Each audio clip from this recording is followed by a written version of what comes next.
You know, I've tried to do this video a few times, and this is my last opportunity, I believe, because tomorrow my work is sending me overseas for a little bit. And I haven't been happy with anything I've done on this, so I didn't want to do this scripted, which makes it a little bit more difficult, but it just doesn't feel genuine when I script this. So here we are. You may be confused by the title, and rightfully so.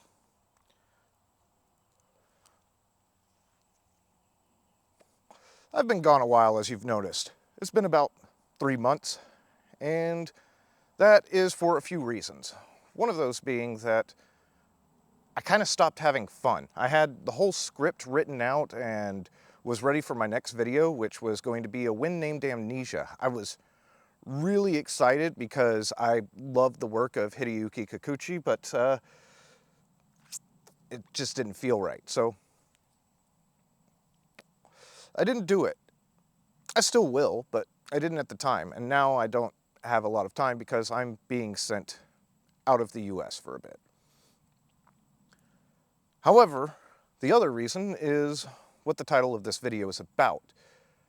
For the past year, I've been working on a project in secret. Only my friends and family have known about this and the people that I've worked with. Now, there's good news and bad news when that comes to that project.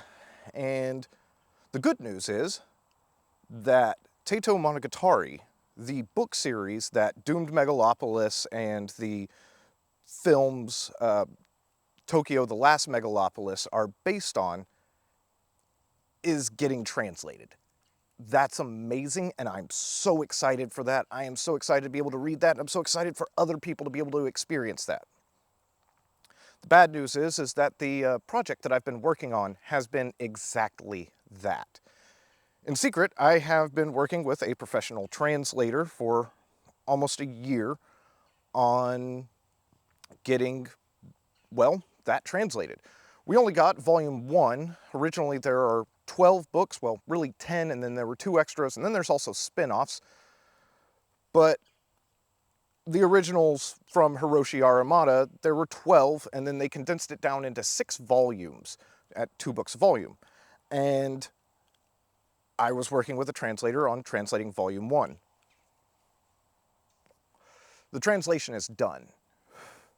The grammar, the sentence structure, the paragraph structure, all of that editing is done as well. I hired an editor for that. The only things left to do were what I was doing, which was going through and working with other translators on double-checking all of the names and terminology and making sure everything was 100%. Because no matter how much I trust my translator, I still wanted to make sure that when this went out, there were no issues. And there were still issues. Now, how I know that it's not getting how I know that it's getting released and translated finally, and why my project is now coming to an end are one and the same. At the beginning of that, I went and I talked to a bunch of lawyers and was scoping around for publishing lawyers and IP lawyers and trying to figure out how I could get the rights to ensure that I could publish this and fund the rest of it, because the translation wasn't cheap. A lot of you have seen some of my previous translations that I've done, and they are, typically I take the lowest bidder. And that's just because when it comes to manga, there's really, the main point is to just get the story, and a lot of the story is told through the pictures, and as long as you have the rough concept of the dialogue, some of the nuance can be left behind. But in the case of a book, it's not the case, and I spent, I won't say exactly how much, but multiples of thousands on getting this translated. And I apologize for how this video is going to be structured, because as I said, I don't want to script it. It feels not genuine. I just wanted to speak and tell you what's been going on. So there's going to be some rambling, but back to the lawyers and all of that. While I was scoping around, I encountered an IP lawyer who just said, stop. Before you spend any more money, see if the company actually is open to licensing the project. And so that's what I did. On that phone call with him, about half an hour to 45 minutes, he said, here's this contact information, reach out to this person and talk to them. And so I did that. And the first question was, well, do you have any experience? Do you have a catalog? What's your company? All of this. And I said, you know, I'm getting together a team and we're working on this, and, you know, everything eventually just came down to, he said, come back to me when you have everything prepared. And so I did that. I went and I found out that I have friends in the publishing industry, friends I didn't know worked in the publishing industry. And that was great. And they helped me and they answered my questions and they took care of me, and some became part of my team, and it was amazing. I have friends who are entrepreneurs and do business and do all of this other stuff, and they helped me get everything together with the company. I built a website, I did all of the filing, I got everything set up to be as professional as it could be. I worked with printers and distributors and figured out everything that I had to do. And then I put together a proposal. And this man, this representative of this Japanese publishing company, which I'm going to leave out, you can research all you need to on this. A lot of this is publicly available, but this man did not have to take the time out of his day to respond to a random American who just had a dream for getting a book series published, to translate it and bring it to the West in English. Didn't have to do that, and he did. And he took so much time and was very, very supportive. And in the end, the licensing department said, we've decided to go with another company. Now, understandably, that's a little bit frustrating for me, as this series has existed since the 80s, and in over 40 years, at the exact same time I want to do it, somebody else decides they want to do it. But at the same time, they said they went with a publisher who they did not tell me who this publisher was, but they went with this other publisher because they have an established reputation and a catalog and all of that, and that makes total sense. And all throughout this, like I said, I had help from a lot of people, friends, family, and people in the publishing industry who I had never spoken to before as well. Once again, not going to name names, but there was a company who, after I went through all of these other companies, sending them emails and just praying for a response, this one guy who had a very, very, very large catalog, very large company, actually responded to me overnight. And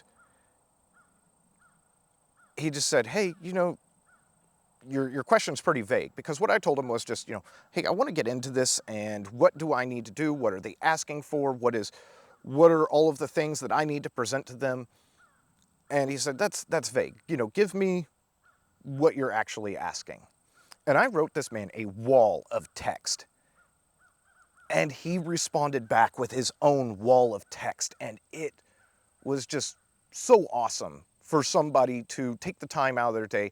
Anybody in this situation who actually helped me here, all of the people who took the time out of their day to work with me on this, thank you.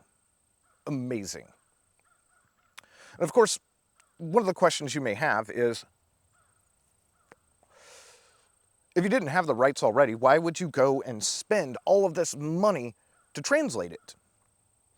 And the basic principle was, well, it hasn't been translated in 40 years. What if it sucks?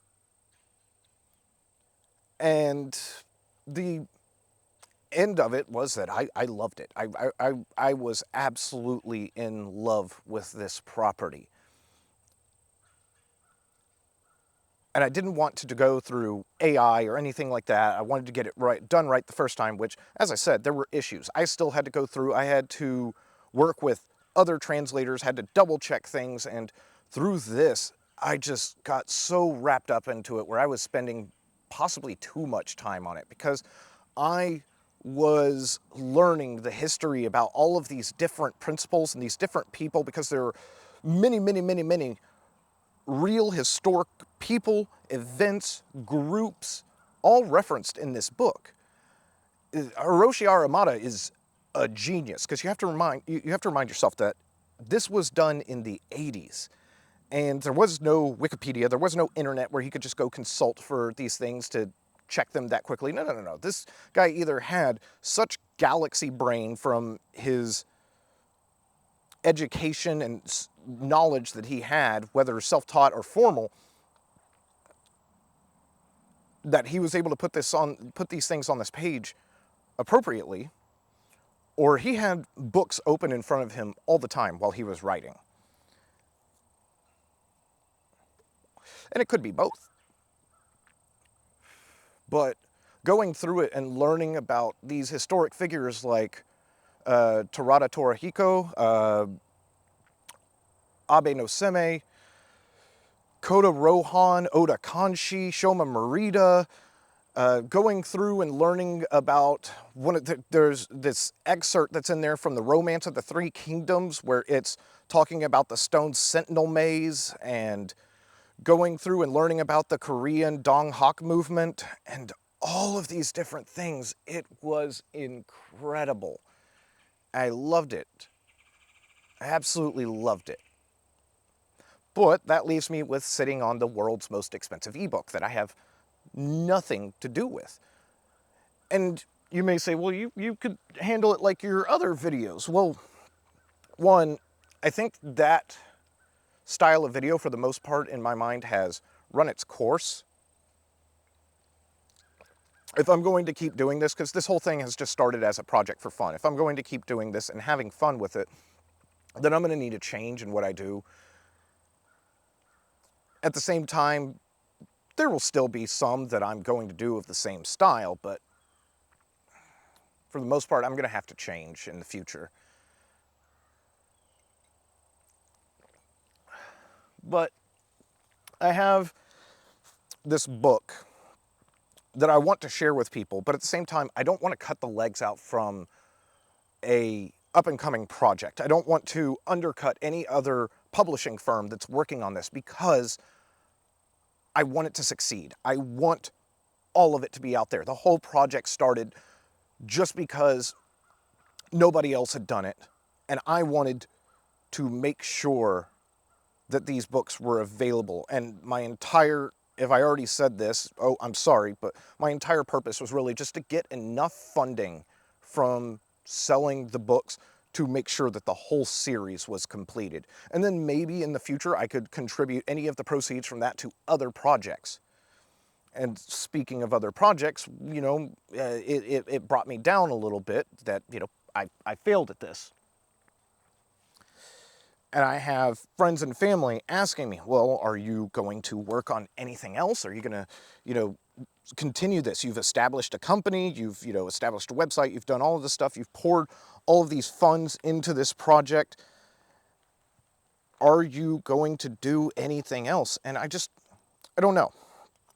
And part of that is, I don't know if I was as passionate about this at the start as I am now.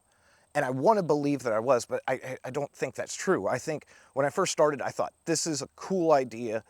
I have an opportunity and I have the funds to do this without going into debt. So let's just do it. But as I got through it, and, you know, like I said, towards the end, I'm doing all of this personal editing. Friends and family have copies of this file, and even the ones they have weren't complete because I was still continually working on it. I think at the time that I got the notification that I wasn't getting the publishing rights, there wasn't going to be a contract, I was about 70% of the way on the final draft. There were still inconsistencies with some naming that I was finding, a little bit of inconsistency with terminology, and I don't blame my translator for that. I think that's just some things happen, especially when you're somebody who is a professional translator and works on multiple projects at once. And at the time, this may have been the largest thing he was working on. I don't know. I mean, it took him about 6 or 7 months to get it done. And then after that, while I was still waiting for responses, because there was just continual communication, but things can move a little bit slow in Japanese business. I said, why not go ahead and get it edited and make sure that everything is proper there? And so I did.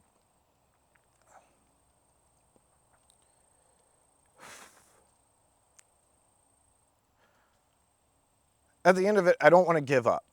I have to give up on this project. I can answer any questions you have that would be answered in Volume 1, be those the origins of Kato Yasunori, or what are the differences that I really see, but I can't go through it in my normal way that I would, because with a lot of the projects that I work on, those properties are, I wouldn't say dead, but they're not making the money that they would on their initial release. They're very, very, very niche.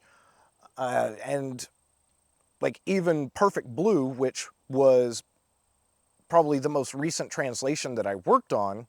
I mean, I didn't translate it, but you know what I'm saying. The most recent thing where I was comparing it, they were no longer publishing the book. And the film is well known. The money that's going to be made on the film is made. But with this, it's different. There's possibly going to be a whole resurgence once the books are released, which, once again, I'm excited for. I'm just sad that I'm not involved with it. And I want you to get hyped for that.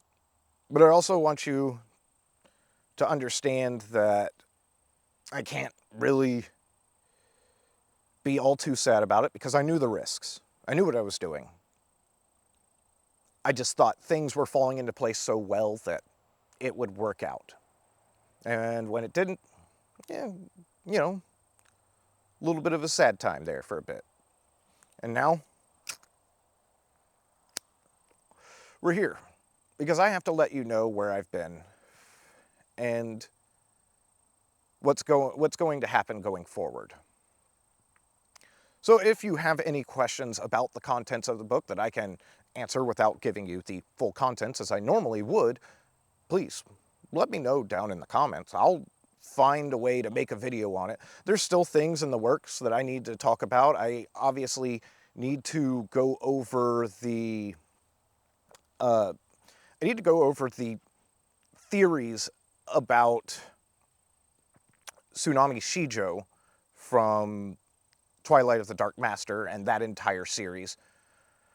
I want to talk about some other things that I think are really neat. There's some interesting anime that I think have been forgotten that are ultimately great, but also hilarious in some aspects.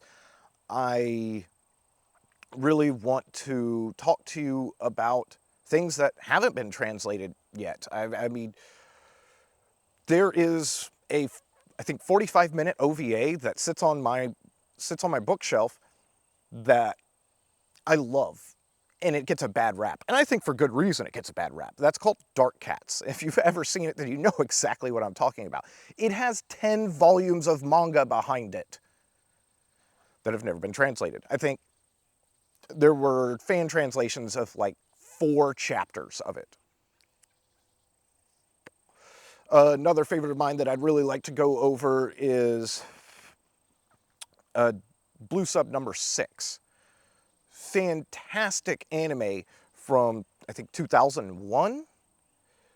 But behind it is 6 volumes of manga that are like 300 pages or more each. And it was originally written in the 1960s and then completely redone in the 1990s.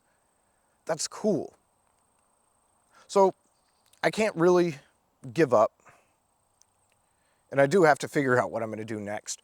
But at the same time, I don't want to just half-heartedly say, well, I've got to do something with what I've got. No, I want to find something that I'm passionate about. And I want to do it to present it to other people who have passions about these kinds of things and think that they're also cool. Think that they, find something that nobody else is really talking about, that sometimes it can be a secret thing for them, but they want everybody else to talk about it and think that it's cool. I mean, that's how it was when I was younger and I discovered Berserk. I thought Berserk was so neat, and nobody else around me knew about it. But then you go and you share it with your friends, and they're just like, it's kind of boring, but you start getting through it, and you're just like, whoa, this is so cool. And then you realize that Berserk is one of the greatest stories ever written.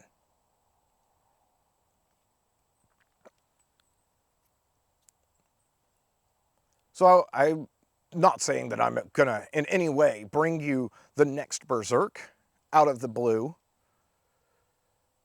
but I think that there are lots of things out there that there have been missed opportunities on, that are old properties that deserve love, and they deserve for people to be able to see them in English and actually experience them.